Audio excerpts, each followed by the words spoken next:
So a question I get asked often is, what is the best 125? Or can you recommend me a 125 bike? And the answer is either A, I don't know, or B, no, I can't. And the reason behind that is I don't know what 125 style of bike you want. As there's many different types, you know, you've got your sports bikes, you've got your naked bikes, you've got your supermotos, you've got your cruisers, you've got your scooters, there's all kinds. So if you're struggling to decide on what 125 bike you want, first ascertain what style of bike you actually want. You know, if you just like blasting around, having fun, definitely get a sport bike. If you commute often, maybe consider a naked or even a scooter. If you just like to cruise, you know, there you go, you get a cruiser. Or if sometimes you go off-road and green laning and you're just a general all-round hooligan, maybe a supermoto or a motocross style of bike will suit you. Don't worry too much about performance because most of them are going to be 125cc single-cylinder four-stroke bikes, so there's not going to be a lot of variation in performance. Unless you want to go for something a bit faster, then you can get a two-stroke because yes, two strokes are 100% faster than four strokes in the same cc. A few examples of 125cc two-stroke sport bikes include the Aprilia RS125,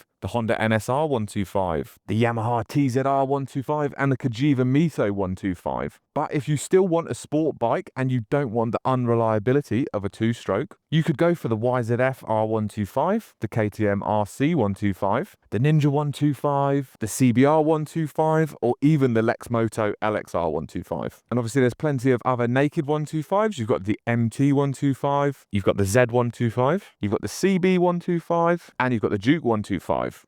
Obviously there's plenty more, but these are a good starting point to see, you know, kind of what you like. Now, cruisers and scooters and supermotos aren't really my thing, so I can't recommend too much in that department. But one thing I will say is just pick a bike that stands out to you, something you know you're going to enjoy, because chances are you're not going to have it long if you plan to progress through the licenses and get a bigger bike down the line. And another thing I'd say is just do your research when you're coming to buy a 125. Ascertain what style of bike you want, select a few models in that category, and then go through each, you know, research what's the reliability like, what's the fuel consumption like, what's the servicing like, how expensive are the parts, how easy is it to work on, all that kind of stuff. And then if possible, book a test ride, go sit on one at your local store, really get a feel for the bike before committing to buy something. And don't be put off by other people's opinions. You know, there's a lot of hate between, you know, two strokes and four strokes. Who's got the fastest 125? So in short, there is no best 125cc bike. And no, I cannot recommend you one if you do not give me a style of bike that you're after. So if you are planning on getting a 125 soon and doing your CBT, best of luck on the CBT and make sure you do your research.